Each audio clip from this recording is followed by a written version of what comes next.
Imagine your brain as a small ancient village.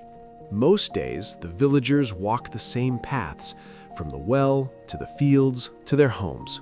They know every stone on the road. One day, someone points to a dark forest just outside the village and says, "Let's build a new path there." Half the village feels excited. The other half feels a tight knot in the stomach. It is a pertinent question to ask why some of us hate or fear doing something new, even when we know it might be good for us. Let's walk through that forest together, slowly, with some science as our torch.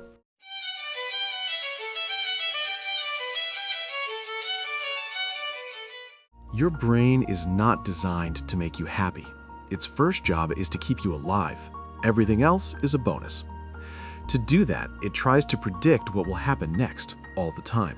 When life is predictable, your brain can relax. When something is new, your brain loses that sense of control and prediction, and this feels like a threat. Think of it like this. Doing the same thing every day is like watching an old movie. You already know the scenes, no surprises.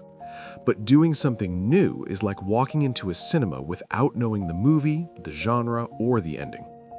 For the ancient brain, "I don't know what will happen" often meant this could be dangerous. So when you try something new, starting a business, speaking in public, posting that first video, moving to a new city, your brain may treat it as if you were stepping into a jungle full of wild animals, even though you're just stepping onto a stage or opening your laptop. This is not weakness, this is wiring.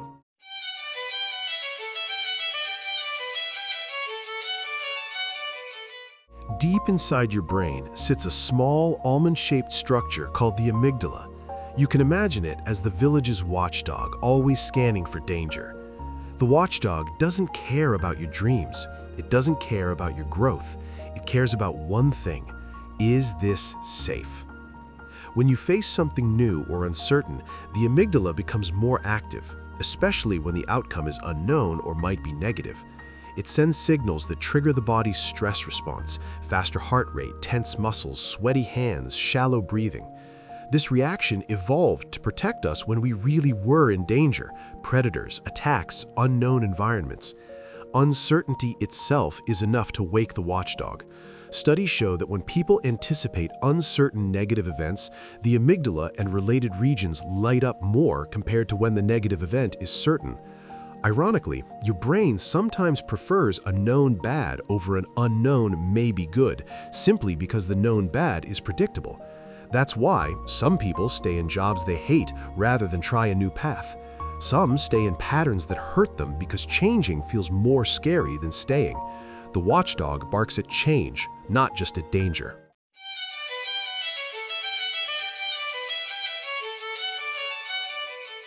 Now imagine that village again. Over years, the paths become deeper and smoother. People walk them without thinking. That's what habits are: well-worn neural paths in your brain. Your brain builds these to save energy. Habits let you function on autopilot, so you don't have to think about every little action. Biologically, this involves areas like the striatum and basal ganglia, which help form and store habits and automatic actions. Dopamine, a neurotransmitter that helps reinforce actions that are repeated, especially those linked to rewards or expected outcomes. Over time, your brain learns when situation X happens, do action Y. It does this by comparing what it expected with what actually happened, a process called prediction error. When there's a mismatch, dopamine signals help update the brain's wiring. But here's the catch. Once a habit is strong, it becomes the default option. Doing something new means going against that default. Your brain has to use more energy and attention to override the old pattern. So, at a biological level, your brain often votes for the old path because it's efficient, it's predictable, it's less work. This can feel like an inner resistance or laziness, but it's really a clash between autopilot, habit circuits, and manual control.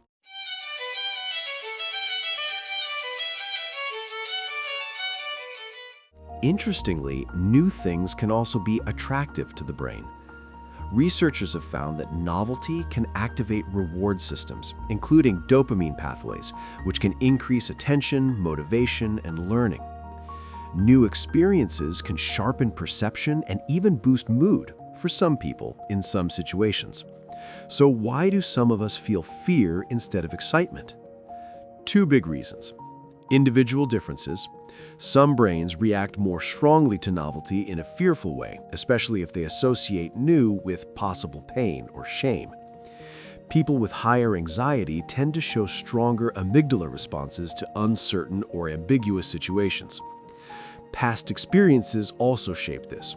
If trying new things often led to rejection, criticism, or failure, the brain stores new equals danger as a pattern. Novelty that feels safe, like new food in a restaurant, a new app, a new song, can feel fun because the risk is low. Novelty that touches identity, new career, public performance, launching your own product, feels much bigger.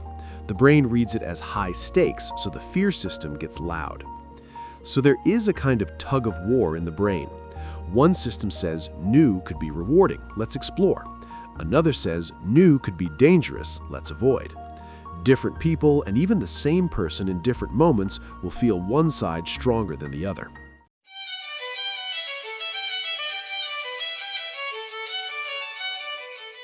There is a phrase for this: fear of the unknown. Psychologically, people often find uncertainty itself stressful, even when nothing bad has happened yet. Studies show that uncertainty about potential negative outcomes creates anxiety and leads people to overestimate how often bad things will happen. Neurally, unanticipation, not knowing what will happen, increases coordination between brain areas like the amygdala, insula, and anterior cingulate cortex.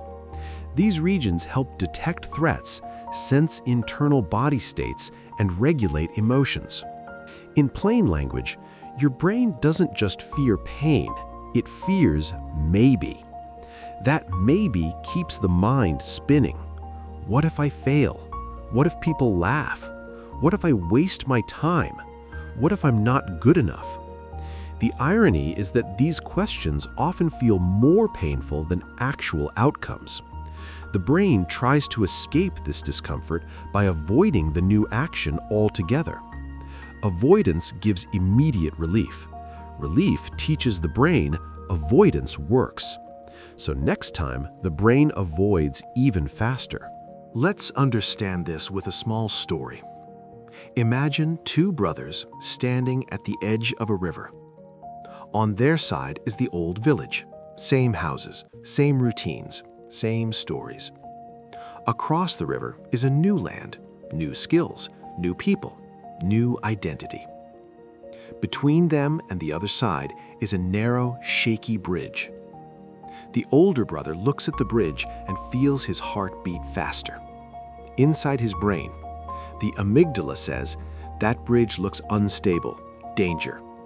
The habit system whispers, we've always stayed here, let's keep it that way. The memory center reminds him of the last time he tried something bold and got mocked. He steps back. His body relaxes as soon as he decides, I'm not going. His brain learns, avoiding that risk feels safe. Do more of that next time. The younger brother feels fear too, but he pauses. He remembers small times in the past when doing something new led to growth, making a new friend, learning a new game, building something with his hands. Those memories give another message. The novelty reward system says there might be something good over there. The thinking part of his brain, prefrontal cortex, steps in and calmly evaluates. The bridge is shaky, but others have used it. I can go slowly, holding the rope. He decides to take just 3 steps and stop. On step 1, his amygdala fires, heartbeat up, palm sweaty. On step 2, nothing breaks. His brain updates. Maybe this is not instant death. On step 3, the prediction error system notices we expected disaster. It didn't happen. Dopamine helps reinforce this new learning. He walks back to the shore, but something has changed. The next time he stands at the river, his brain is a tiny bit less afraid. The path of courage is still new, but it's no longer completely unknown. This is how our brains learn, one small step, one updated prediction at a time.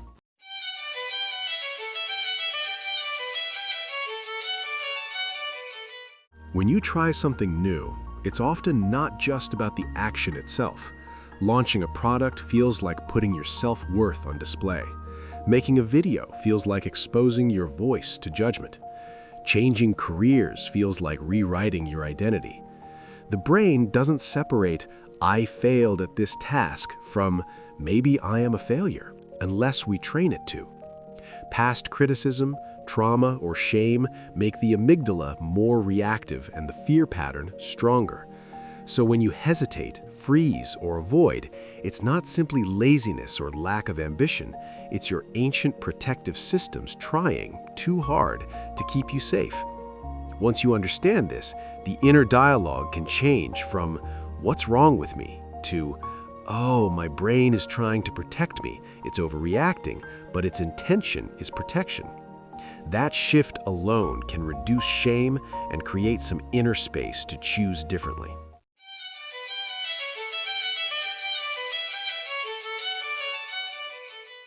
The good news is, you are not only your amygdala and habits.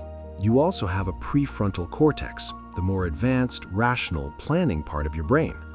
This area helps you think about the future, weigh pros and cons, control impulses, regulate emotional reactions. In situations of uncertainty, this region can learn to calm the fear response by reassessing how dangerous something truly is, breaking big risks into smaller, safer experiments, reminding you of past successes and skills. Studies of decision-making under uncertainty show that prefrontal areas work together with emotional regions to manage risk and ambiguity. In simple terms, your thinking brain can learn to talk to your emotional brain. Yes, this is new, but it is not deadly. Yes, I might be embarrassed, but I will survive. Yes, I feel fear, and I can take one small step anyway. Over time, repeated experiences of "I felt afraid, but nothing terrible happened" teach your amygdala to calm down a little in similar situations.